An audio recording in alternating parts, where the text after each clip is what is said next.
Nous y voilà, amis téléspectateurs, dans le 6e mois, le mois de juin. Voilà, ça veut dire que 2025 est arrivé. Hier, nous avons vécu déjà 6 mois. Ça veut dire que nous avons vécu la moitié de l'année 2025.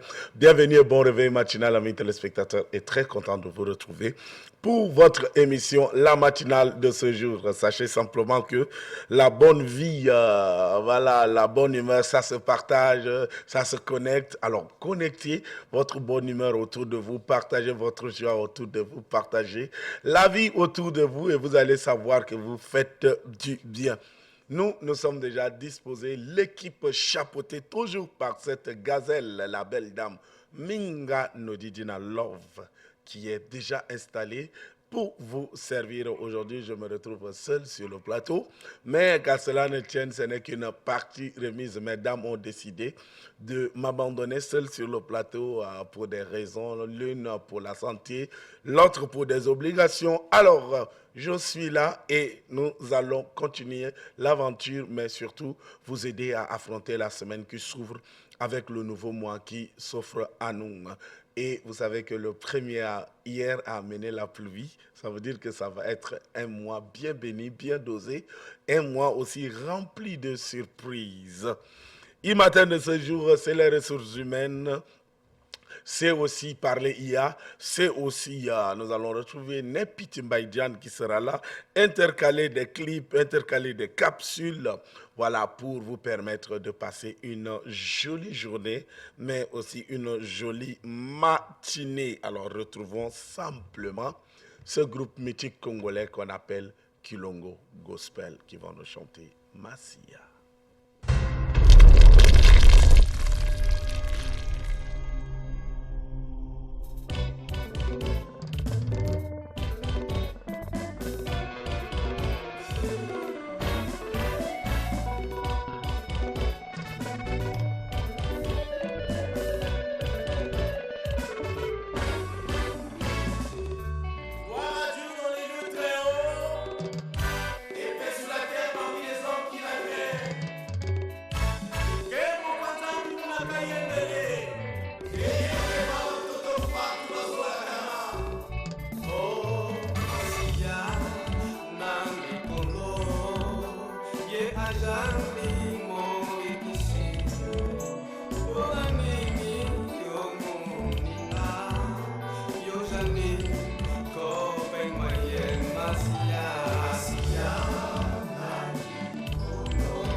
Le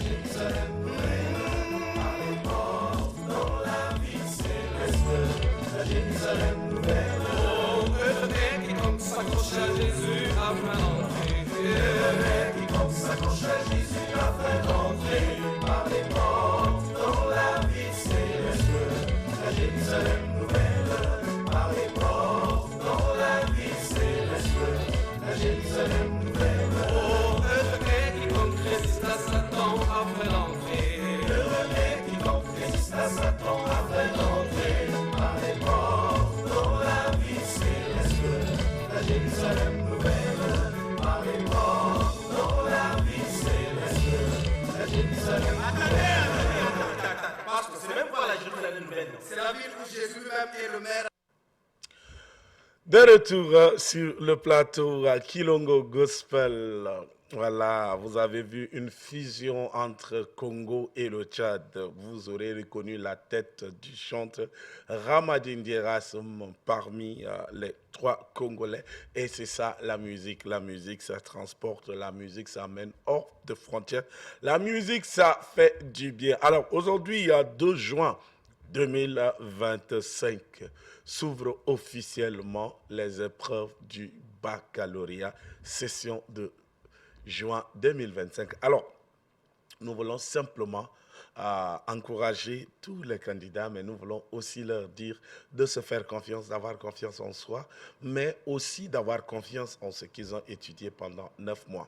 Parce que ça ne sert à rien de courir dans tous les sens, ça ne sert à rien d'aller dans tous les sens, ça ne sert à rien de jeter la tête par-ci, par-là pour chercher ce qu'on appelle communément les fuites.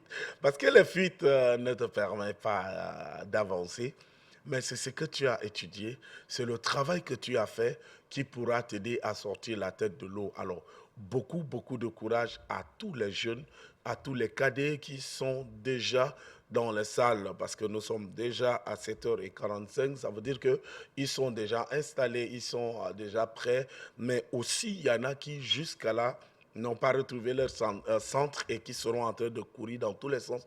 C'est pourquoi il faut prendre les précautions bien avant, à la veille ou bien à 2 jours. Vous cherchez votre centre, vous trouvez votre table-banc, et puis voilà.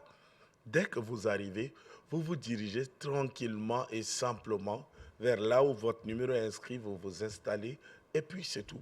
Mais généralement, dans les examens comme le bac, beaucoup de gens travaillent en groupe, beaucoup de gens forment genre on va rester à côté, on va rester dans le même... Non, ça ne dépend pas de vous, ça dépend de votre ordre, de votre nom.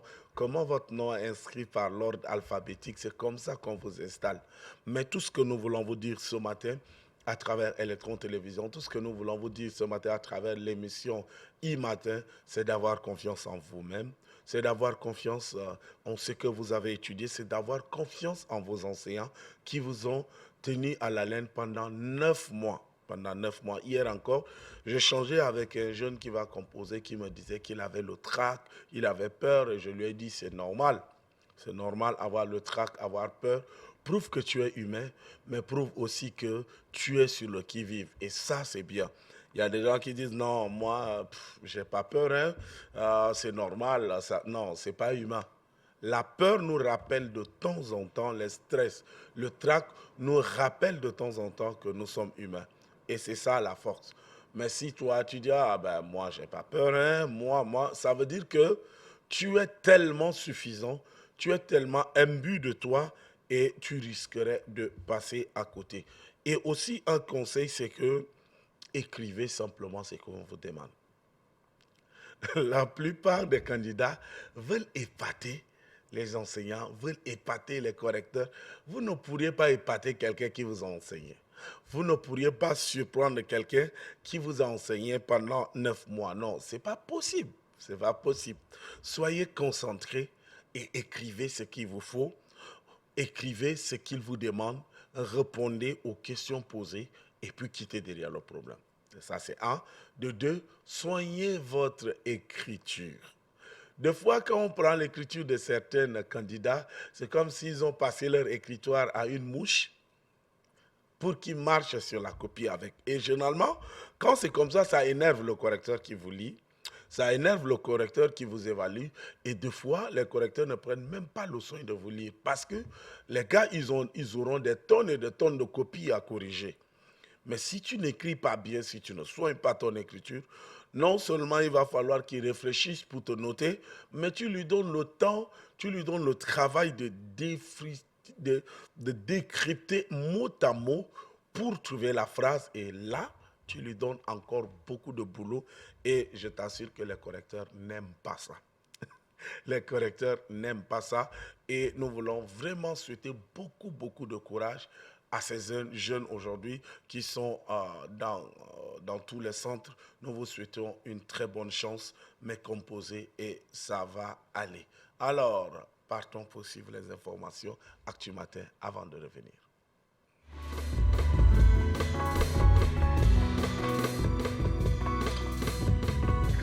Le Tchad court fatalement vers sa perte et qui frise même la dislocation. Ce qu'on voudrait faire de Masra, ce qu'on voudrait faire après à la suite de Masra, c'est connu. Ce n'est pas à cause de ce qui s'est passé à Mandakao. Pas du tout. Ce qui s'est passé à Mandakao, il y a des gens bien connus qui ont créé ce conflit et qui vont l'exploiter et dont on a attribué comme ça seulement à Masra succès. Et nous autres aussi sommes préparés à y passer, mais c'est dangereux pour un pays. La situation est tendue, la situation est éruptive. Quand on est un bon dirigeant, même si on a des calculs économiques au niveau international avec certains États, comme c'est le cas pour pouvoir exploiter je ne sais quoi dans des terroirs ou dans des territoires, il faut passer autrement. Ça se passe par le consensus et par l'entente. On peut réunir les populations, leur dire votre localité, on veut pouvoir l'exploiter. Et donc, nous avons besoin de votre adhésion à ces projets structurants, mais on n'a pas besoin de fomenter un conflit pour que les gens s'affrontent, pour qu'il y ait 40 morts. Je vais vous dire quelque chose de très important. Vous savez, j'ai parcouru l'ensemble du Tchad et je connais la région du Sud, je connais les Gambaye. Dans la culture Gambaye, un Gambaye ne peut pas s'élever comme ça, tuer une femme. Dans la culture Gambaye, un Gambaye ne peut pas s'élever, tuer un enfant. Même ce pas seulement chez les Gambaye, mais partout dans le Tchad, s'en prendre vertement une femme, tuer un enfant de 6 ans, rarement, c'est dans la culture des Tchadiens. Mais ce qui s'est passé là, c'est véritablement les Tchadiens qui ont fait ça? J'en doute. Pourquoi c'est arrivé? Seul le pouvoir peut nous dire comment et pourquoi c'est arrivé. Nous savons ce qui s'est passé réellement. Mais le moment venu, nous voulions que l'État lui-même, que le gouvernement lui-même qui s'est précipité avec ses 3 ministres dans une scène de crime qui ne regarde pas les ministres, une scène de crime, c'est là où on fait les enquêtes, une scène de crime appartient à ceux qui doivent aller faire le travail. Ce n'est pas le rôle des ministres, normalement sur le cas. Et donc, totalement, le pays vit une situation dramatique, vit une situation sociale indescriptible, et il faut faire autrement, il faut mettre bas à terre, il faut par le dialogue et le consensus, l'entente, pour faire en sorte qu'il faut ramener d'abord, apaiser le climat, et pour le reste, on peut s'entendre et continuer.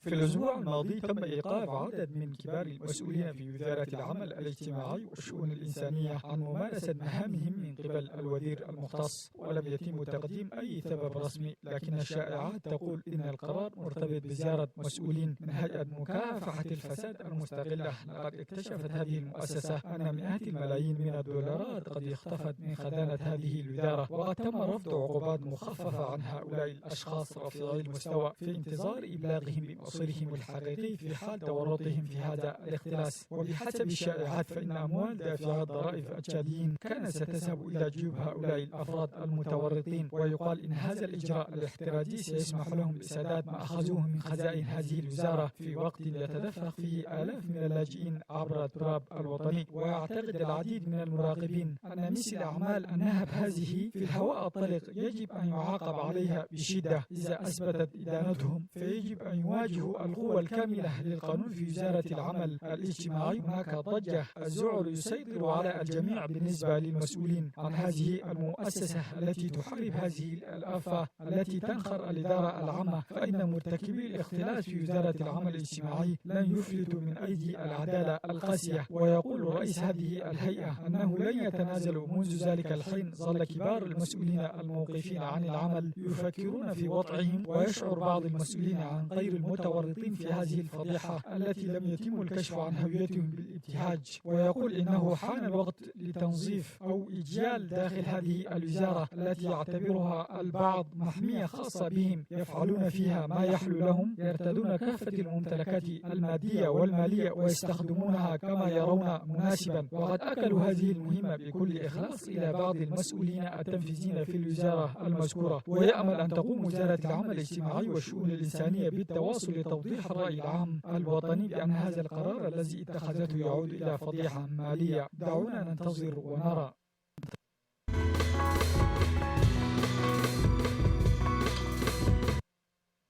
L'événement placé sous le signe du savoir et de la transmission a réuni un public électrique composé d'enseignants, d'étudiants, de collègues d'amis ainsi que de membres de la famille de l'auteur. Tous ont tenu à marquer de leur présence par ces moments de reconnaissance intellectuelle et de partage pédagogique.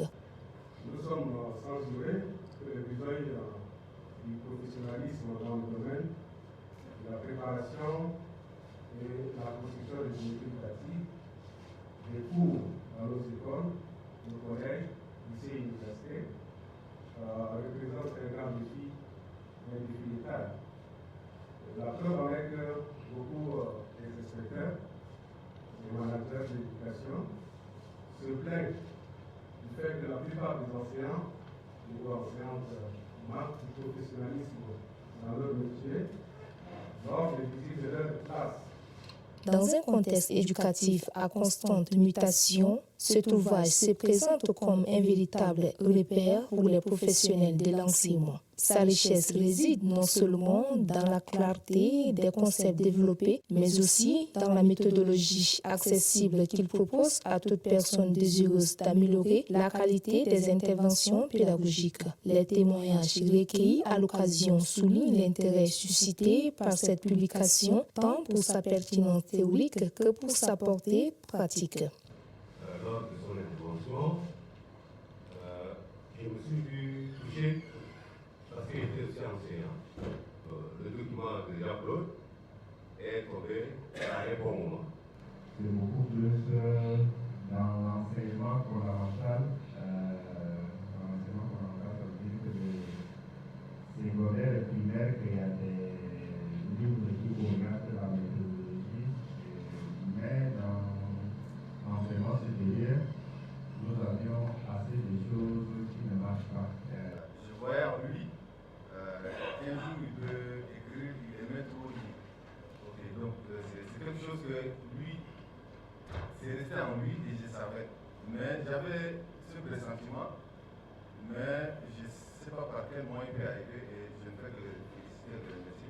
L'un des attraits majeurs du livre réside dans son approche interactive, mêlant questions-réponses, remarques et suggestions. L'ensemble s'articule autour de plusieurs axes pédagogiques fondamentaux, désormais à la disposition de tous les acteurs du système éducatif tchadien. Par cette initiative, Jean-Claude Ndjiram vient d'enrichir le corpus didactique national et offrant un outil de référence aux enseignants soucieux d'excellence et d'innovation dans la préparation de leurs leçons.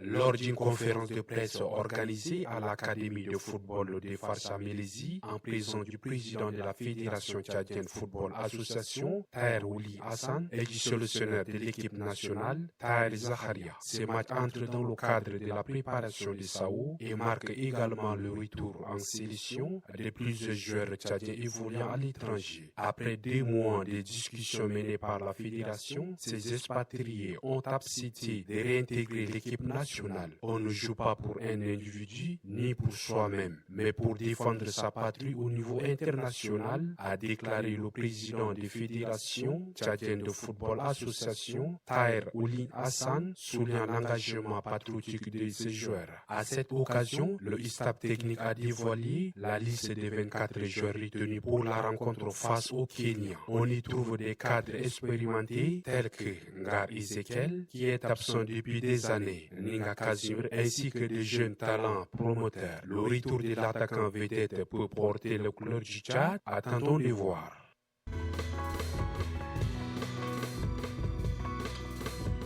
C'est avec ce chant d'accueil que la cérémonie a débuté. Dans le cadre de ces programmes pédagogiques permettant aux élèves d'assimiler les contenus des cours, le complexe scolaire Henri Wallon a pris rendez-vous avec les parents, les administrateurs, les invités et acteurs de l'éducation pour faire le bilan des 9 mois de cours des élèves de différents niveaux. Esaïe Oulouna, le directeur général du complexe scolaire Henri Wallon, parle de la politique Henri Wallon.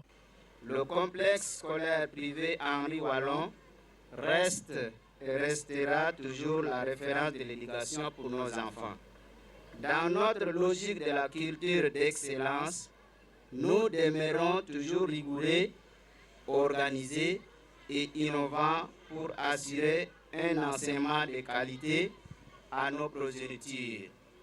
À l'ère des nouvelles technologies, de l'information et de la communication, un TIC, nous avons bien voulu s'adapter aux exigences de notre temps en insérant à côté des disciplines enseignées de la maternelle au lycée, l'informatique. Cette cérémonie de balle de fond n'est pas qu'une simple restitution, c'est une véritable immersion des talents et des réussites. Esaïe dresse le bilan annuel. Les bilans scolaires par section se présentent comme suit. Maternelle, inscrits 40 élèves, dont 19 filles et 21 garçons. Présents, 33 élèves, dont 16 filles et 17 garçons. Admis, 32 élèves, dont 16 filles et 16 garçons.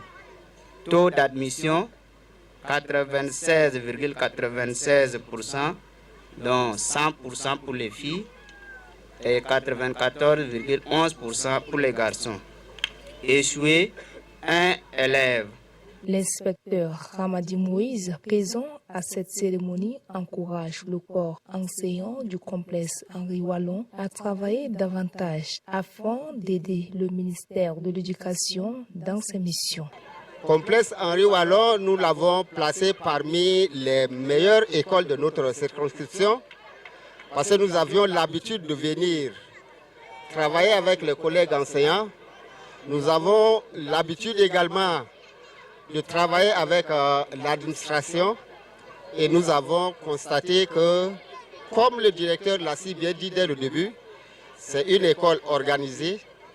C'est une école qui s'est donnée pour l'encadrement des enfants. Les parents de leur côté se disent satisfaits de la réussite de leur progéniture malgré quelques irrégularités. À noter que cette cérémonie a pris fin avec les pas de danse, des poèmes ainsi que la remise des prix aux meilleurs élèves.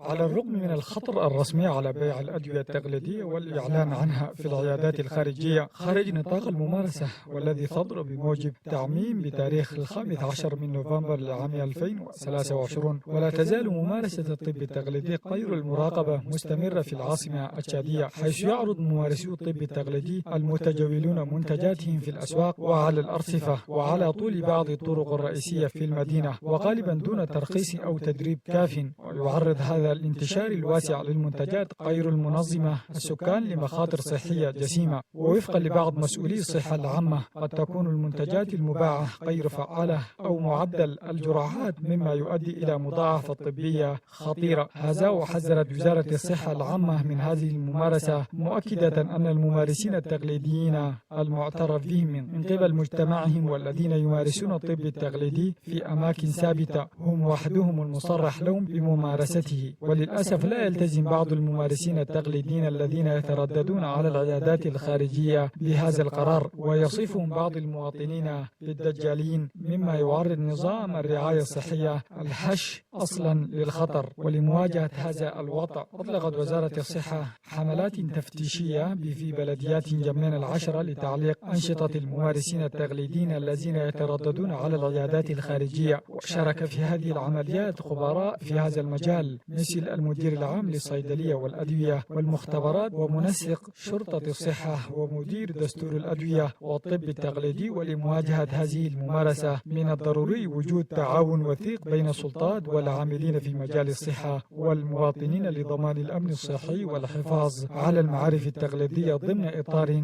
منظم.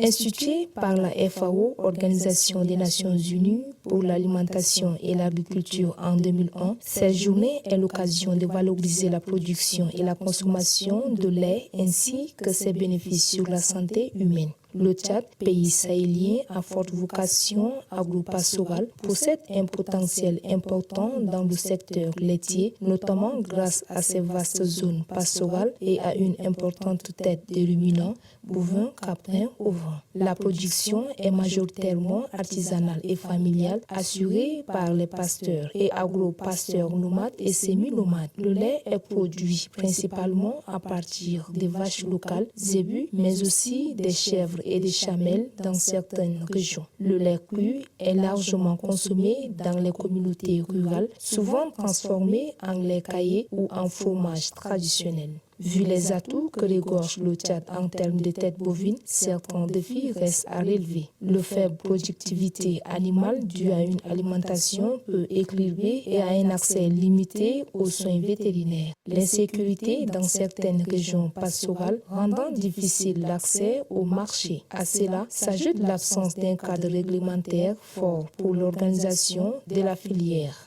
Le lait représente une source essentielle de revenus et de protéines pour des millions de Tchadiens. Les ONG et partenaires techniques FAO, GIS et TESERA développent des programmes pour soutenir la filière laitière. Des projets pilotes à N'Djamena, Moundou, à Béché ou dans le Mayou Kébi ont démontré qu'il est possible d'améliorer la collecte, la transformation et la distribution du lait local. Cette journée est une occasion d'exposition des produits laitiers, de sensibilisation sur les bienfaits du lait et des campagnes de promotion du lait local. Le thème est souvent axé sur l'autonomisation des femmes très impliquées dans la transformation du lait, la sécurité alimentaire ou la résilience climatique. La Journée mondiale du lait est une opportunité stratégique pour le Tchad de valoriser son potentiel laitier, de sensibiliser le public sur les enjeux de nutrition et de relancer les efforts en faveur du développement durable de cette filière. Elle peut aussi contribuer à réduire la dépendance aux importations de produits laitiers en soutenant la production locale.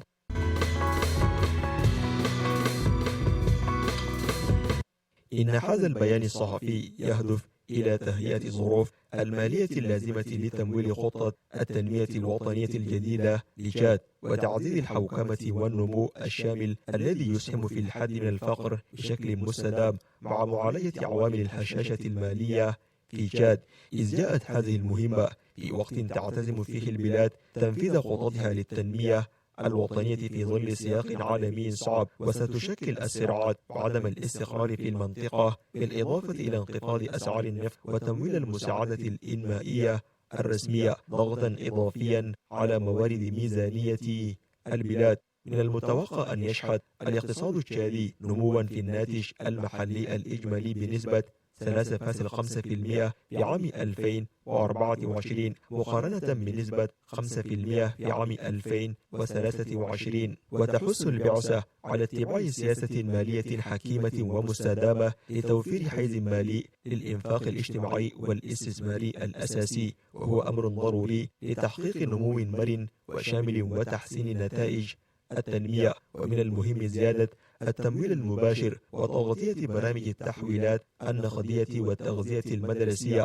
وفي قطاع النفط سيمثل التقرير التدقيق بشأن الإيرادات الحكومية خطوة مهمة نحو مزيد من الشفافية وسيدعم برنامج صندوق النقد الدولي الحكومة على وجه الخصوص من خلال تقديم تشخيص للحوكمة الاقتصادية والمالية وسيادة القانون. وتضيف البعثة أنه ينبغي لتشاد أيضا مواصلة التعاون الوثيق مع شركائها الإقليميين لضمان الاستقرار المالي في إطار المجموعة الاقتصادية والنقدية لوسط أفريقيا.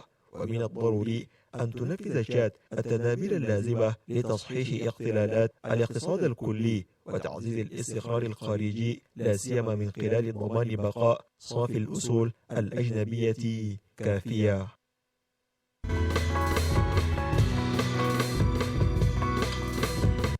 Fiers de leur héritage, les Mundang se singularisent par leur attachement indéfectible à leurs traditions. Longtemps perçus comme un peuple replié sur lui-même, ils s'ouvrent désormais au monde sans renier leur identité. Le mariage, chez eux, incarne cette dualité, un socle ancestral influencé aujourd'hui par les mutations sociétales et les religions. Les dots en pays Mundang ont effectivement évolué parce que aujourd'hui, les jeunes garçons, les jeunes filles ne suivent plus le même parcours de leurs aînés. L'école a fait que les enfants sortent et découvrent d'autres peuples. Et avant, le monde était endogamique. Hein. Ils se mariaient entre eux. Mais déjà, aller à un autre village, déjà, c'est loin. Aujourd'hui, les Mundang sont ouverts. Hein. Le mariage est exogamique souvent. Et ce n'est plus la même contrainte, aussi bien pour les mariés que pour les parents. Et moi, dans ma famille, j'ai tout. Le Tchad est représenté, des Akawa, des Goran, des Arabes, des Ngambaye, des Sara, des Mouroum, j'ai tout. Des Peuls, j'ai tout dans ma famille. Donc il y a cette ouverture-là que l'école a apportée, que les voyages aussi ont permis aux enfants de bouger et de ne pas être forcément allérés dans leur village. Donc, ils peuvent rencontrer d'autres choses. Des rites de dot aux cérémonies de bénédiction, chaque étape du mariage Mundang engage la collectivité. Ce moment solennel, empreint de chants, de danses et de conseils des sages, est un véritable théâtre de la mémoire collective. Mais les défis n'en manquent pas. La grande modification, c'est l'instabilité conjugale. Avant, quand on se marie, c'est à vie. Parce que quand il y a un conflit dans un couple, les deux familles vont s'arranger pour que le couple reste soudé. Pour les enfants, mais aussi pour le bonheur du couple. Et la famille contribue un peu à stabiliser le foyer et à créer les conditions d'une vie harmonieuse. Aujourd'hui, ce n'est plus le cas. Hein. Les gens se sentent plus indépendants. Et ils ne pensent plus beaucoup à la famille parce que le mariage, c'est une affaire de deux personnes. Alors qu'en réalité, avant le mariage, ce n'est pas seulement une affaire de deux personnes. Une affaire de deux familles, des clans, des villages. Donc quand on se marie dans un village, on devient allié de ces villages-là. Parce que de sorte que lorsque tu es de tel village, tu vas là-bas, tu vas dire j'ai ma soeur ici. Et tu es accueilli comme chez toi. Même s'il y a un problème, on dit ah, c'est notre belle famille, on ne peut pas faire de problème. Aujourd'hui, ce n'est plus le cas. Au pays Mundang, se marier ne relève pas seulement de l'amour ou du droit. C'est un rite de passage, une institution sociale, un hommage aux ancêtres et un legs aux générations futures. Et tant que résonneront les tambours de ces noces, la culture Mundang ne cessera de vivre.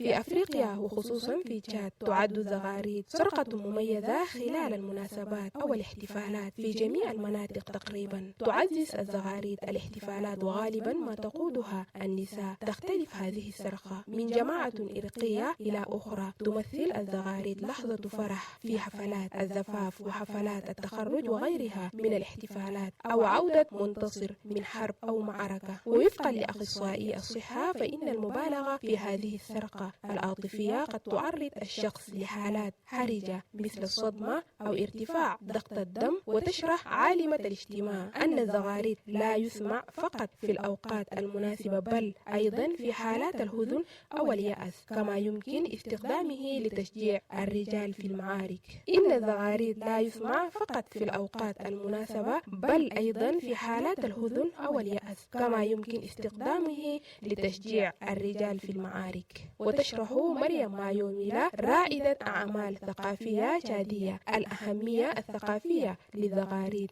في الدول الأفريقية، ومن الضروري أن تكيف النساء الأفريقيات أو الزغاريد وفقا لظروفهن سواء كنا في فرح أو في حزن، ولتجنب اندثار الطقوس الأفريقية التقليدية من المهم توعية جيل الشباب بأهمية الزغاريد، وهو أمر من شأنه أن يضيف قيمة إلى الثقافة الأفريقية.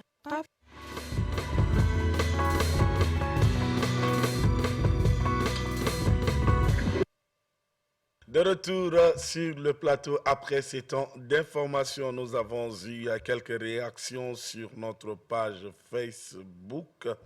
Voilà, et nous voulons saluer aussi nos internautes, ceux qui nous ont suivis, Dina Love, Louange, Grâce, Madame Ruth, voilà, qui ont interagi avec nous sur notre page Facebook. Faites comme elle. Bizarre, mais ce n'est que des femmes qui ont interagi ce matin. On a vu aussi Salmon Bekandé qui nous a laissé en droit un OK, merci beaucoup. Voilà, faites aussi comme ceux-là, vous qui nous suivez à travers la radio IFM. Dans les jours à venir, nous allons disposer aussi une ligne pour vous permettre de participer à l'émission, de nous envoyer aussi des messages pour participer. Voilà, cela nous a permis de recevoir sur le plateau Nem Sidonie alias Mama Iya. Après que nous avons parlé de l'intelligence artificielle dans la vie des jeunes Africains, aujourd'hui on leur rabat sur le chat l'intelligence artificielle et le chat. Bienvenue. Merci. J'espère que tu vas bien. Je vais bien, merci. D'accord. Aujourd'hui, nous allons parler de l'intelligence artificielle et son usage au chat. Son usage au chat. Oui, l'intelligence artificielle d'abord s'impose dans le monde entier comme un moteur de transformation économique, sociale et même éducative. Mais au Tchad, au défi des infrastructures, la question est si cette technologie peut devenir un levier de développement ou le Tchad restera toujours comme un spectateur face à cette technologie. Alors on peut dire que l'intelligence artificielle reste peu développée au Tchad parce que son usage est souvent marginalisé et informel. Parce que peu des jeunes qui sont formés dans ce domaine, mais ils ne savent pas comment cette technologie évolue. Et là, ça reste un défi. Et ce défi est dû aux obstacles que rencontre le Tchad, tels que l'accès à l'Internet limité, même le manque de formation des spécialistes en intelligence artificielle. On peut aussi dire que c'est la méconnaissance plutôt de cette technologie. Alors, moi, j'aimerais simplement comprendre que l'utilisation de IA chez nous est marginalisée, tout ça. Mais comment faire pour bien l'utiliser, étant donné que la jeunesse tchadienne aujourd'hui a la tête seulement à tout ce qui est amusement, jouer, créer des choses. Comment faire? Quel conseil les donneriez-vous, par exemple, pour mieux utiliser l'intelligence artificielle? Bon, pour mieux utiliser l'intelligence artificielle, déjà là, le problème qui se pose toujours, ce sont que des infrastructures numériques. Okay. Donc, si l'État peut investir dans des infrastructures numériques et même inclure l'enseignement de cette technologie dans l'éducation, parce que jusqu'à présent, le système éducatif ne propose pas encore un programme officiel de cet enseignement dans nos écoles.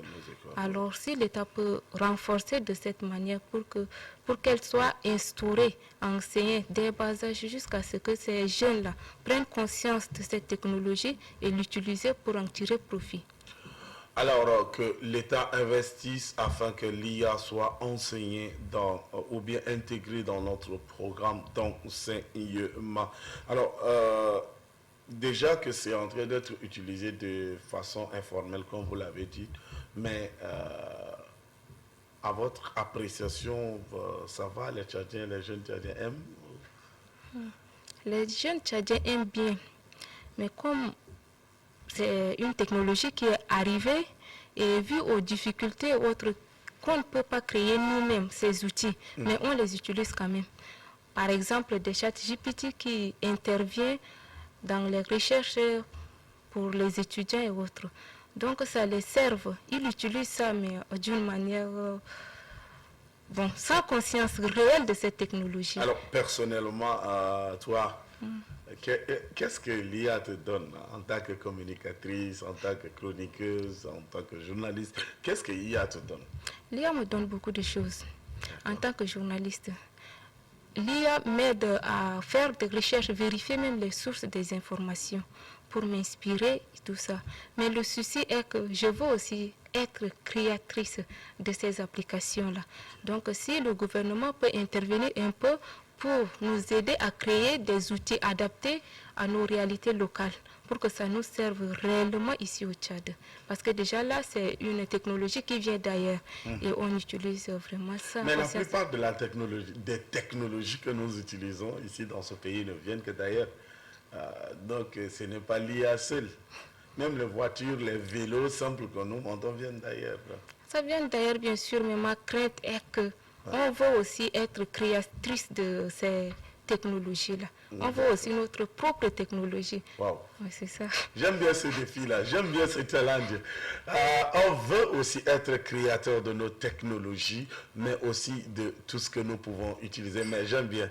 Alors, si aujourd'hui l'État te donne les moyens, ou bien te dispose des choses, comment tu vas faire? Si l'État me dispose des choses, je vais d'abord chercher à créer des outils qui seront adaptifs à mes réalités, mes problèmes, mes solutions réelles et locales de ce pays, telles que ce que je vis d'ailleurs, pour créer ça et faire avancer comme d'autres personnes. Parce que déjà là, beaucoup plus ce que l'IA dispose, ce sont... Bon, ça prend d'abord le quotidien des Américains et des Blancs, mais ils ne prennent pas trop compte des problèmes du Tchad. C'est comme quelqu'un me racontait, un jour il est allé sur IA le consulter sur un nom, et le nom ressemblait aussi à un nom d'un sénateur américain. Et puis voilà, l'IA lui a dit que le nom là, c'est un sénateur, il a des milliards, il vit dans un château. La personne a dit qu'il a quitté tranquillement l'IA parce que la personne où lui fait des recherches sur lui, là, c'est le nom seulement qui ressemble. Mais la personne la vit ici au Tchad, tout ça. Donc, est-ce que, quand vous avez dit, est-ce que, comme on dit, l'intelligence artificielle est conditionnée, mais travaillée et alimentée, est-ce que le jeune Tchadien ne peut pas aussi alimenter l'intelligence artificielle par les informations de chez nous? Bon, le jeune Tchadien peut alimenter bien sûr, mais seulement que c'est un peu limité. Limité parce qu'il y a certaines informations dont tu peux chercher, redemander, mais l'IA ne fournit jamais. Parfois il contourne comme vous venez de suggérer là, il part en Amérique, chez les Blancs et autres, mais en réalité, les réalités du Tchad, là, il n'a pas toutes ces informations. Et il y a aussi des informations qui ne sont pas... Il faut d'abord que ces informations soient dans les plateformes pour que l'IA prenne connaissance et puis te donne, mais il y a certaines informations dont il ne prend pas connaissance. Et là, vraiment, c'est un peu limité pour un jeune Tchadien qui veut vraiment alimenter cette technologie. D'accord. Merci à Nemam Sidoni. Toujours en quelques minutes, mais ça va, tu nous douces. Alors, quel sera un mot de fin, quel sera un message à l'endroit des jeunes Tchadiens qui nous regardent ce matin? Pour un mot de fin, l'IA déjà est une lame de fond mondial. Et le Tchad déjà est exposé à cette technologie. Mais le Tchad utilise cette technologie comme un simple utilisateur. Mais le souci est que maintenant, pour ne pas que le Tchad soit exclu de cette technologie, il faut que le Tchad d'abord prenne une position créative qui serait capable de créer lui-même ses propres outils à ses solutions réelles et locales pour qu'elle ne soit pas exclue demain dans une technologie là. Merci beaucoup à Nemam Sidoni d'être passé et de nous parler de l'utilisation de l'IA au Tchad. Elle est toujours utilisée dans le sens rudimentaire, pas avec les outils qu'il faut. Il faut révolutionner l'utilisation de l'IA par la jeunesse, mais aussi par tous les Tchadiens. Merci Sidoni. Merci. Voilà, je vais simplement te raccompagner avec un métier, un boost. L'art-thérapie, ça consiste en fait à aider les gens par la pratique des arts. Et en particulier les personnes atteintes de difficultés ou de handicap. Mais ça peut être la musique, ça peut être la danse, toute forme artistique peut être bonne pour ce genre de pratique en fait. La pratique du dessin en petit groupe permet aux gens de s'exprimer. Donc, par exemple, les gens qui sont handicapés, qui peuvent être retardés, qui ont du mal à s'exprimer, qui sont peut-être un petit peu exclus de la société, ont tendance à perdre l'estime d'eux et donc à être dévalorisés. Et souvent se sentent un petit peu rejetés, à bonne raison, souvent. Et donc nous, en fait, c'est une thérapie douce qui, par le dessin, par la valorisation des compétences, permet à ces gens de s'exprimer et de pouvoir surmonter ou d'accompagner à surmonter les handicaps qu'ils peuvent avoir en fait. Alors moi donc je suis peintre. La pratique de l'art-thérapie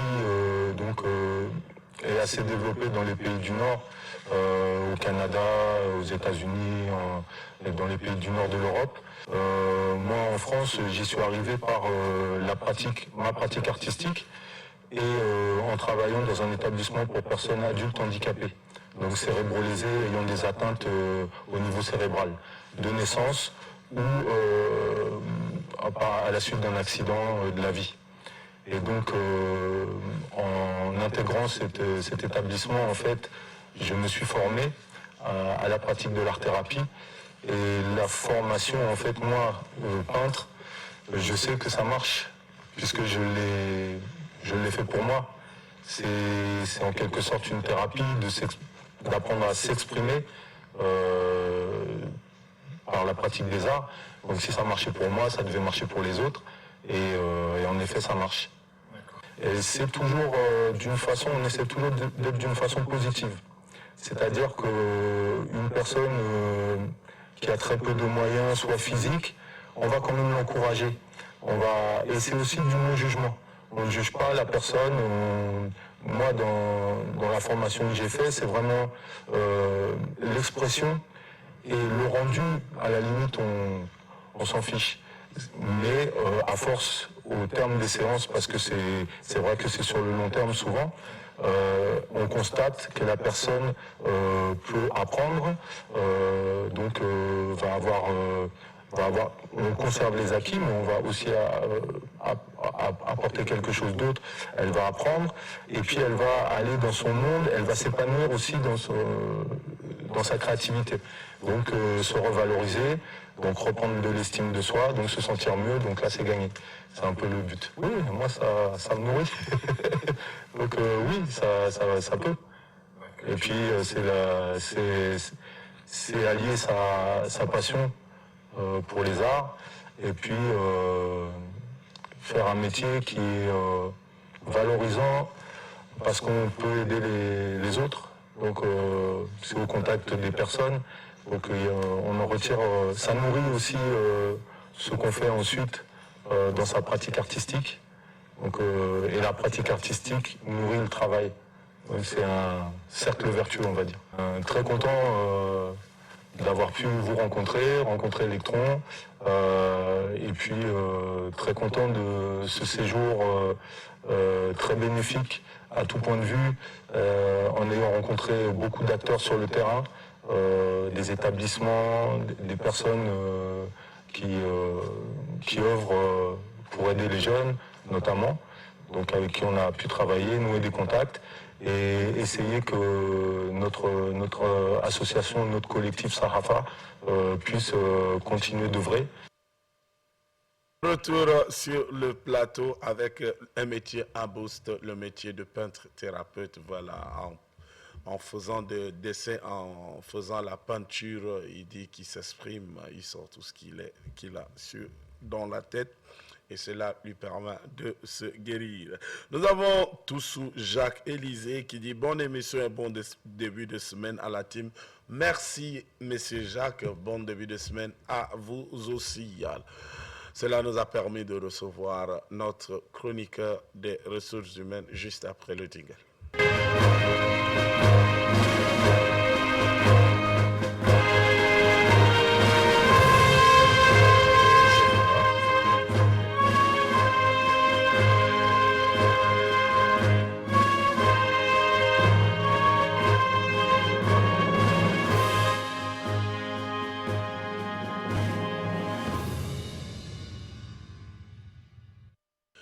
Avec sa tasse de café à côté.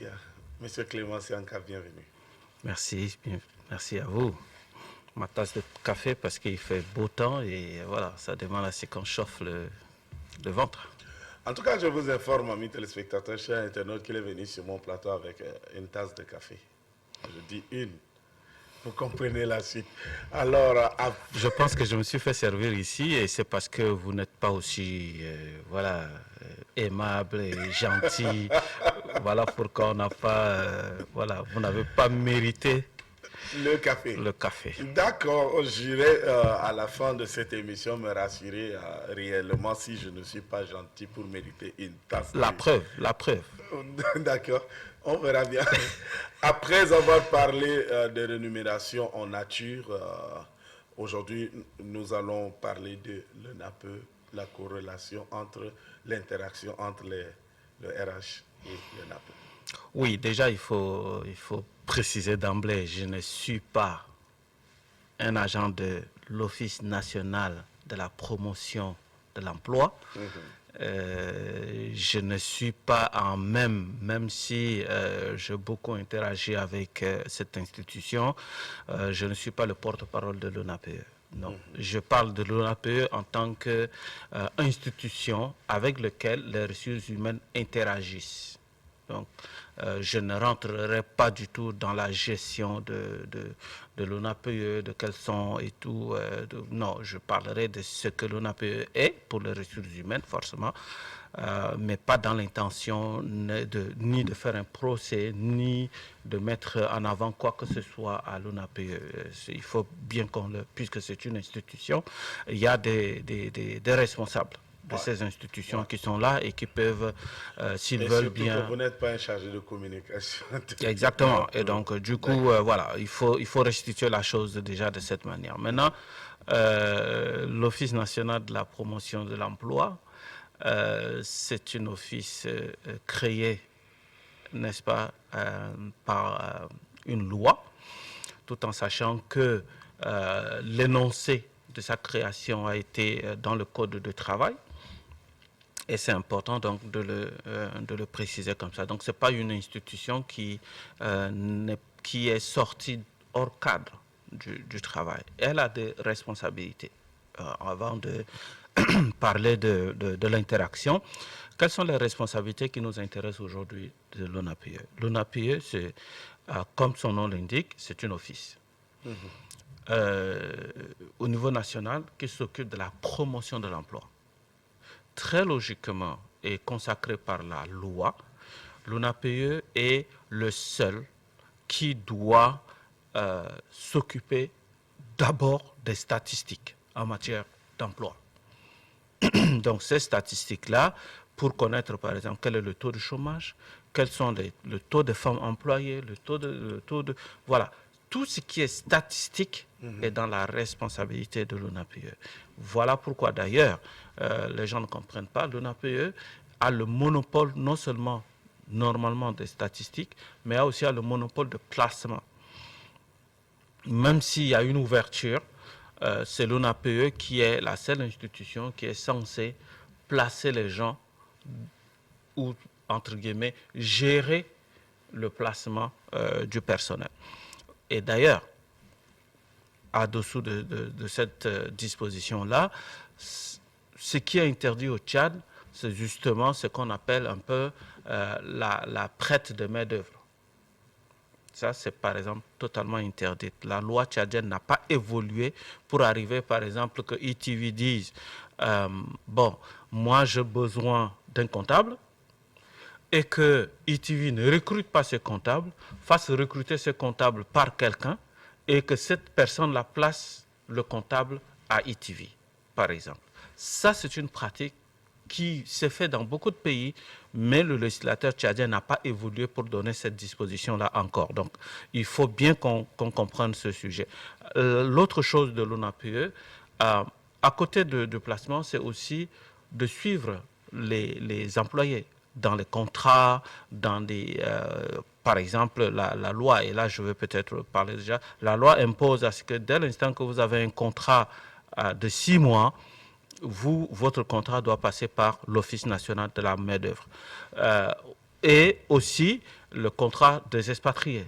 Vous ne pouvez pas vous lever et recruter un expatrié et ne pas passer par l'ONAPE pour ce sujet-là. L'ONAPE doit valider le recrutement d'un expatrié parce que, disposant d'une base de données des employés, elle est capable de dire ce poste-là qu'occupera cet expatrié, je n'ai pas de Tchadiens pour occuper ce poste. Et à ce moment, justement, ça permet de nous assurer, puisque c'est une office nationale, ça permet donc de nous assurer que la priorité du travail est au national.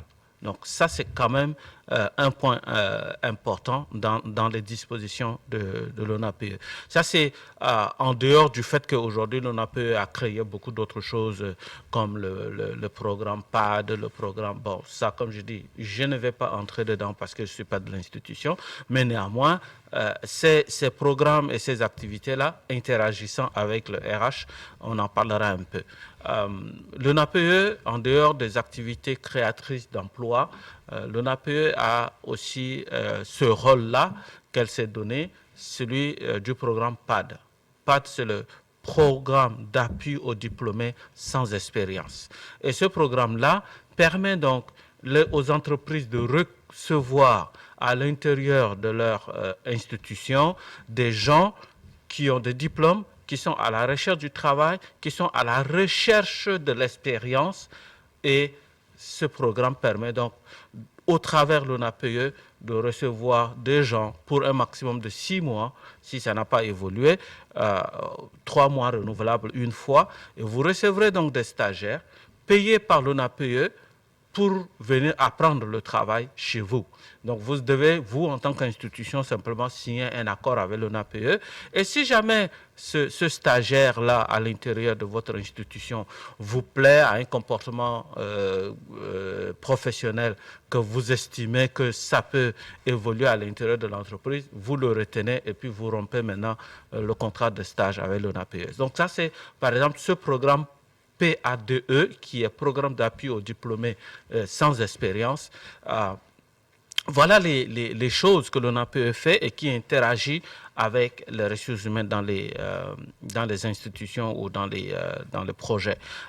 Maintenant, si vous connaissez ça déjà de l'ONAPE, à l'intérieur des ressources humaines, si vous êtes maintenant RH dans une institution, comment vous réagissez quand vous entendez l'ONAPE? D'abord, dans un premier temps, ce que vous faites avec l'ONAPE, c'est que comme toute institution en charge ou plutôt qui agit dans les ressources humaines, vous, en tant que ressources humaines, vous devez être en termes avec eux. Être en termes avec eux, c'est déjà aller les connaître. Connaître les activités, connaître tout ce qu'ils font, tout ce qu'ils proposent, ce qui vous permet de mieux agir, on va dire ça comme ça, par rapport au fait que si vous avez quelque chose que l'ONAPE peut vous aider à faire, vous partez vers eux et ils vous aideront. Et je pense que c'est important de le notifier comme ça. La deuxième chose, en tant que RH, lorsque vous signez un contrat à un employé, avant d'en arriver à la signature d'un contrat, vous êtes obligé de faire une publication. Si vous faites une publication d'avis de vacances de poste, cette publication-là, très logiquement, interagit déjà avec l'ONAPE. Parce que l'ONAPE, disposant de bases de données des demandeurs d'emploi, vous êtes donc à même, très logiquement, si tout fonctionne, je précise bien tout ça, si tout fonctionne, d'être allé à l'ONAPE et d'avoir déjà une base de données. Maintenant, en publiant, ça autorise à ceux qui ne sont pas sur la base de données de l'ONAPE de venir déposer les offres de candidature. Si vous avez déjà ça, ça permet donc, pour un poste donné, vous avez plus de possibilités de toucher des gens en passant aussi bien par l'ONAPE que par votre avis. Et si vous faites les deux, l'ONAPE, ce qu'elle ne fait pas, c'est qu'elle ne vous imposera aucune candidature. C'est qu'elle ne vous imposera aucune procédure, comment vous devez faire pour recruter. Non, elle mettra à disposition seulement de vous, de votre institution, les candidatures potentiels possibles en fonction de ce que vous voulez pour que ça puisse vous aider à être facilité dans les recherches.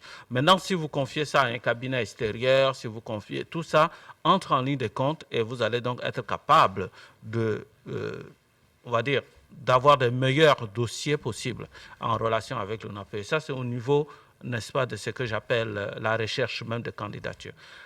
Comme je dis, vous avez vos candidats, l'ONAPE, son travail s'arrête pour l'aspect de recrutement à ce niveau. Il ne fait plus rien d'autre. Vous avez recruté, vous avez fait vos entretiens, vous avez retenu quelqu'un. Si vous décidez de lui donner un contrat en dessous de 6 mois, l'ONAPE n'intervient plus. Mais dès l'instant que ce contrat que vous allez lui donner est 6 mois, vous renvoyez ce contrat à l'ONAPE pour que l'ONAPE puisse enregistrer. Donc, il y a un numéro d'enregistrement qui sera apposé sur le contrat. Et là aussi, ça fait partie des vérifications parce que l'ONAPE peut bien vérifier aussi dans les institutions pour savoir si tout ça est mis en place. Si elle est mise en place, elle arrive, elle veut prendre le dossier de quelqu'un, la personne a un contrat de 6 mois, où est le visa de l'ONAPE, il n'y en a pas, vous êtes en infraction. Vous avez un contrat on n'est pas encore dedans, mais pour l'aspect de vérification, vous avez un contrat d'expatrié, vous avez un contrat à durée indéterminée. Tout ça, si ce n'est pas passé par l'ONAPE, vous êtes donc en tort. La deuxième chose, oui. Bon, avant que vous passiez peut-être à la deuxième chose, j'aimerais poser la question de savoir, tout ça, l'ONAPE le fait dans le cadre des institutions étatiques ou para-étatiques aussi? Des ONG L'ONAPE ne s'occupe pas de ce qui concerne la fonction publique. Okay. Ça, c'est déjà ça. Ce que je dis, c'est purement secteur privé. Privé, d'accord. ONG, entreprise, para-étatique. Quand c'est déjà para-étatique, il faut faire la différence parce que dans le para-étatique, il peut trouver des fonctionnaires, mais il peut trouver aussi des gens qui ont des contrats. Et même quand je dis des fonctionnaires, pas de fonctionnaires contractuels. Parce que les fonctionnaires contractuels, malgré que c'est bancal, eux, ils sont régis par le code de travail. Ils sont comme des travailleurs du secteur privé. Ils n'ont qu'un contrat avec l'État. Ils n'ont pas d'intégration. Wow. Et à ce moment-là, ils sont tenus par le même code qui est le code de travail qui gère le secteur privé. Voilà pourquoi, très logiquement, tous les fonctionnaires, j'appelle fonctionnaires, mais tous les salariés de l'État sont gérés par l'ONAPE et par la CNPS et non par la caisse de retraite de la fonction publique. Donc ça c'est déjà une chose claire là-dessus. Et parlant justement après ce contrat-là, vous pouvez passer au contrat à durée déterminée. Si vous faites un contrat à durée déterminée à quelqu'un, vous êtes obligé de passer par l'ONAPE. Et l'ONAPE aussi va apposer sa signature et faire tout ce qu'il faut. Maintenant, quand il s'agit d'un expatrié, supposons que vous lancez normalement pour en arriver à recruter un expatrié, on ne se lève pas en disant « ce poste-là, c'est un poste d'expatrié ». Non, on ne se lève pas de cette manière. C'est parce que d'abord, on a publié l'avis d'appel à candidature. Pour les Tchadiens, on en a fait des rappels avec l'ONAPE et des choses comme ça. Et on n'a pas reçu la candidature qu'il faut, l'expérience qu'il faut, la personne idéale qu'il faut. À ce moment-là, vous constituez votre dossier et vous partez à l'ONAPE et l'ONAPE va dire effectivement, nous avons tout fait pour retrouver un Tchadien à ce poste et nous n'avons pas pu trouver. Vous avez l'autorisation de recruter maintenant un autre Tchadien.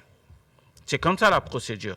Et quand vous avez cette possibilité donnée par l'ONAPE, vous pouvez maintenant amener cet expatrié et cet expatrié va donc rentrer dans un cycle d'approbation et de choses pour en arriver à avoir son permis de travail qui est d'un an, renouvelable une fois, sa carte de travail, sa carte de séjour et tout ça basé sur ces premiers éléments qui sont très nécessaires. Mais si vous ne le faites pas, vous ne pouvez pas parce que, comme ça, ramener un expatrié en disant « non, le poste n'est pas accessible aux Tchadiens ». Malheureusement, il y a des situations qui sont très complexes par rapport à ça, mais la règle est ce que je viens d'expliquer et qu'on ne transige pas. L'emploi au Tchad est d'abord réservé aux Tchadiens. C'est quand les Tchadiens n'ont pas la capacité, ni l'expérience, ni la connaissance, ni ce qu'il faut pour occuper le poste, qu'on ouvre à ceux de non-tchadiens qui pourraient venir aider. Et là aussi, la loi limite à 2 ans maximum la présence, très logiquement, d'un expatrié à l'intérieur d'une institution. Merci beaucoup. Je pense que pour aujourd'hui, il faut qu'on digère. Il faut qu'on digère parce que à la base, les gens voient on a peu, tout le monde court vers là-bas, tout le monde va chercher du travail là-bas, tout le monde. Mais aujourd'hui, dans la rubrique RH, vous avez eu à comprendre mieux l'interaction entre les ressources humaines avec le NAPE. Merci à Clément d'être passé. C'est toujours instructif chaque passage. Merci beaucoup. Sauf que vous allez partir avec votre tasse de thé, de café. Ça, si je vous dis d'où ça vient, avec quel main ça a été proposé, vous risquerez de tomber de votre chaise. Donc, je préfère j'irai me plaindre à l'ONAPE tout à l'heure, à la sortie du peut-être à l'inspection, ce serait mieux qu'à l'ONAPE. Merci. Nous allons simplement raccompagner notre chroniqueur avec le rythme de chez nous.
Merci Dina, merci pour cette belle surprise. En tout cas, je t'en voudrais ça.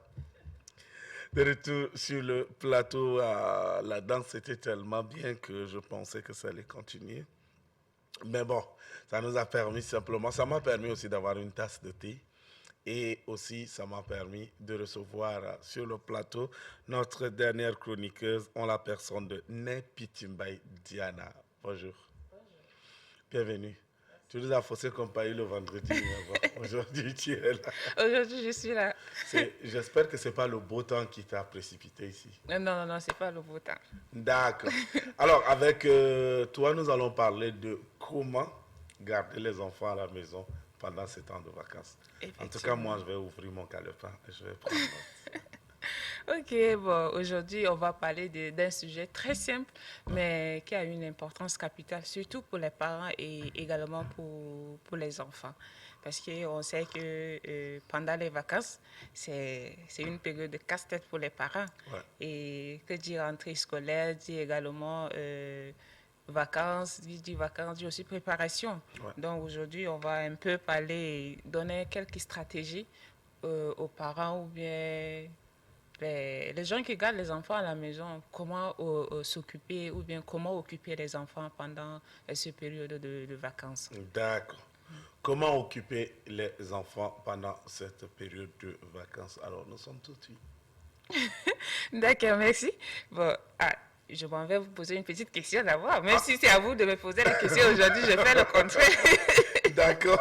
Est-ce que vous avez les enfants ou bien les neveux, les nièces qui sont avec vous à la maison? Si, j'ai des enfants plus une nièce, voilà. Ok, et pendant ces vacances, comment vous vous prenez avec eux? Difficile parce que c'est plus la télé, c'est plus chez les grands-parents, revenir à la maison, etc. Mais à un moment, il y a les cours d'été qui arrivent aussi, donc voilà, bref. Voilà un peu les activités. Voilà, c'est intéressant. C'est tout ça, en fait, c'est tout ça. Mais il faut savoir que bon, il y a des activités qu'on peut mener avec les enfants, qu'on peut mener avec les nièces et les neveux qui sont avec nous à la maison. Parce qu'après les cours intenses, après les 9 mois de cours, il faut que l'enfant se repose à un moment donné. Il ne faut pas que tout de suite, que quand on entend vacances, il faut chercher à l'occuper rapidement parce qu'il sera de trop à la maison avec nous. Parce que si on laisse l'enfant comme ça, bon, il risque de perdre les fils d'idées, il risque de ne pas se concentrer, des trucs comme ça. Mais il faut aller sur la base que il faut permettre à l'enfant de s'épanouir. Il faut permettre à l'enfant de s'épanouir, de dégager un peu son esprit, de dégager un peu et faire reposer un peu son cerveau pendant les vacances. Donc, on peut mener des activités, que ce soit à la maison ou bien hors de la maison, ou bien, bon, pourquoi pas sur le plan international avec l'enfant, si possible, si les parents ont des moyens.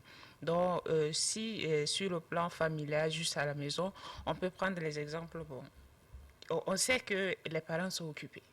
Les parents partent au travail, ils sont occupés, ils n'ont pas le temps de rester avec les enfants à la maison, mais c'est très important qu'il faut mener des activités sportives ou bien des activités de cuisine et autres avec les enfants à la maison.